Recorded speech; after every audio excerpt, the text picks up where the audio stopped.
Hey guys, so first of all, I wanted to wish a happy Mother's Day to all the great moms out there, especially my mom and Emily. Happy Mother's Day. I hope you all have a really great day. So I know a lot of people think that if they could have all of the gardening knowledge I know, knew everything about gardening, that they could have a better garden and they could have more fun in the garden. Well, I don't know everything, and that's for sure. I don't know a great deal. Even after 35 years, I'm still learning almost every day. And I've learned a lot through trial and error, especially moving here completely. It's a different climate, different pests, and I'm just kind of racking up that knowledge as I go along. And so can you. But the point is, I'm still learning 35 years later. Please let me know in the comments what you have learned personally about gardening in the last year. And just a pro tip, this would be a great video to go down and read the comments on, especially if you're a pretty new gardener. So in this video, I'm going to talk about what I have learned in this past year. Now, I'm not going to talk about the million things I've learned while doing all the projects you've watched me do on Next Level Homestead, because that would take an hour. So these will be just strictly things I've learned in gardening over the past year. The first thing, something I've never done before, and that is sprinkler valves and controls. It's pretty professional, right? Never knew how to do that before. I showed you the installation of our drip system last week. Had a lot of great questions on that video. There's always questions. As much as I think I cover everything, there's always questions. So I'm going to be doing a drip system 2.0 video coming soon. So look for that. All right, the second thing I learned, and I always knew it, I just never had real firsthand knowledge of how important it was, and that is to mulch. Mulch, mulch, mulch. Mulch everything. Now, I've got a really good example right here to show you. Here we have a bed that is not mulched, and here we have a bed that is. Now, I just watered this last night, so it's a little bit damp still. However, I want you to look at two plants that I planted at the same time, and they've gotten the same amount of water. There's this one right here that has not been mulched. Here's my hand for a reference on size. Here is the same plant that was planted at the same time, the same size, same amount of water, at least watering, but it has mulch to keep that moisture in.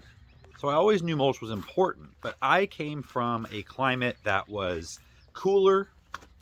It was coastal, so it wasn't as dry. So get the mulch on those plants. It's going to save you a lot of money in your water bill, and it's going to make your plants happier and healthier. One mulch that I'm really loving are the wood shavings. Look how nice and neat everything looks.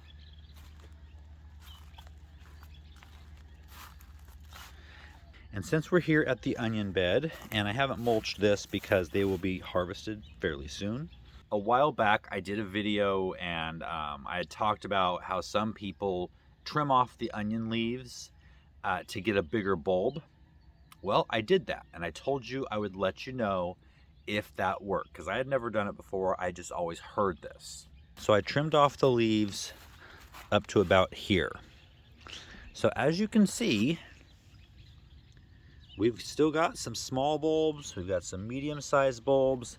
That one looks like it's going to be a pretty good size there. But then you've got ones over here that I didn't trim. That one's the biggest one in the whole bed. That one there is a good size.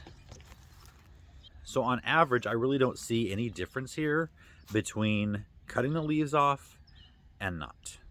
So I probably won't be doing that again. Okay, the next experiment I did was just about a month ago. I planted up these pots, and instead of a normal drip tube or drip emitters, I used drip soaker hose.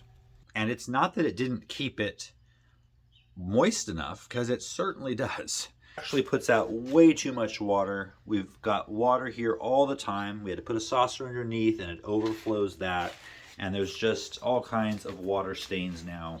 So in pots, I'm going back to maybe 3-4 emitters in a pot versus a hose that leaks water, seeps water out all the way around it. Last spring, I learned that mushroom compost can be salty. In fact, I ruined all of my beds and had to wait for that salt to leach out. That's something I would have never known if I hadn't had that problem. Now, here's the thing. That's where problems can lead to knowledge. So if you make a mistake or if something goes wrong, you're never going to make that mistake again. It also led me into doing some research and finding out about Grazon. Now, I have a whole video on Grazon, so I'm not going to go into it too much here, but Grazon is a broad spectrum herbicide. And that's used in a lot of farming that can end up in, maybe straw mulch that you put down. It can end up in compost that you buy, manure that you buy, and that stuff lives in your ground for up to 3 years. So you either have to wait 3 years to grow something or take out all the soil or amendment and start over again. So now I've learned through that issue that I need to test any kind of compost that I get. So I test the mushroom compost for salt. And if you want to test for Grazon, I don't think there is a test that you can do for Grazon. However, you can, use some of it in just a little patch, plant something fast growing like beans, and you're going to see if they look very deformed when they come up, you probably have a Grazon issue. Don't use that for the rest of your garden. Right now, I'm in the process of learning how to live with gophers. It's been a problem, a huge problem, but I'm slowly getting it under control. Will I ever eradicate all of them? Probably not. However, I have been preventing them with gopher baskets. As I was planting up the cottage garden, people were asking me why I wasn't putting baskets around the dahlias and all the other things. Frankly, that would be too much money, too much time. It would be impossible. Now, if you have a smaller, flower bed or something, then that might be possible for you. But up here, it wouldn't work. And so I am using gopher baskets on trees and roses, things that are going to be here a long time or that are important. I'm also trying out these little vibrating posts that go in the ground. They're solar activated, and every few seconds they make a noise. They make a vibration. Now, we haven't had any gophers up here, but I don't know if they just haven't been up here yet or if that's actually keeping them away. We have 2 in this area. But I think the best prevention for gophers, other than trapping works, and I've been doing a lot of it. The best thing I've done for gophers, other than trapping, which has worked really well as well.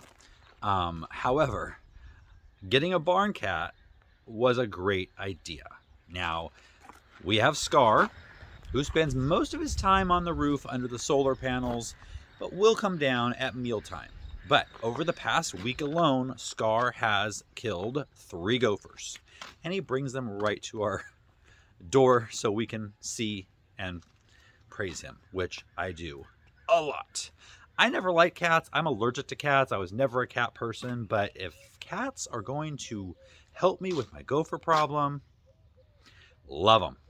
Another thing I've learned, and this just happens to be for my own situation here, if you don't have a problem, then maybe you don't need to do this, but I never had a problem at my last house with starting seeds outdoors. Vegetable seeds. I would plant them, they would come up, everything would be fine. Well, this year and a little bit of last year, I planted beans, I planted cucumbers and a couple squashes, and none of the beans and a couple of the cucumbers I actually saw come up, but they were eaten as soon as they came up. And I think the culprit is either squirrels, birds, or earwigs. So now I'm starting everything indoors. I just brought these beans out that I'm now hardening off. I started all these indoors. I've got cucumbers in there, squash. I started all my pumpkins. To me, it's just easier to start them indoors and then bring them out when they're growing and put them in the garden and then put maybe some netting over them. Then at least I know how many came up. They were eating them before I even saw most of them. So I didn't know if they came up and got eaten. I would see little sprigs of little stumps of seedlings. So that's just going to have to be a thing here, I think. So as you can see, I've got my cucumbers coming up here. I've got all of my pumpkins planted. And look at some cosmos coming up here. And I've got zinnias as well because they're warm season. While I'm standing here, this is another thing I've learned this year is I will never be without these automatic watering seed trays from Gardener Supply. I'll put a link down below. They've been an absolute game changer for me with seed starting, especially with perennial flowers. I have never had luck with them, ever. And I know what it is. It's because I'm a poor waterer. I forget. And as soon as they dry out just one time, they're done. This year, using those automatic watering trays, I was able to grow plants from seed to fill this entire cottage garden. Probably over 200 plants that I started from seed that have just grown beautifully. So I can't say enough about those.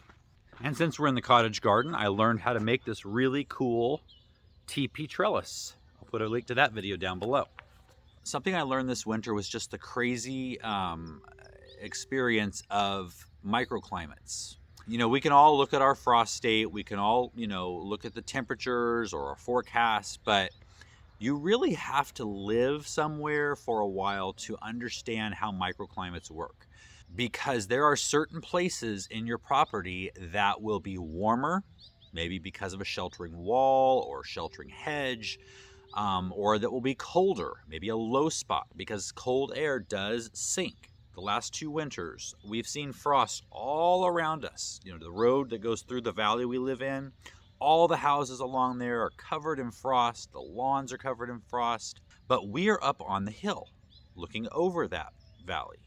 And so apparently all that cold air just rushes off, because if we do have frost, it's just a tiny little bit. So be aware for those areas in your yard, because you could start a garden there. If you have a high spot, the cold is going to run down and you won't have to worry about it. You can get started earlier. So that's actually a big one. That could save you a couple of weeks or get you jump started a couple of weeks in your gardening.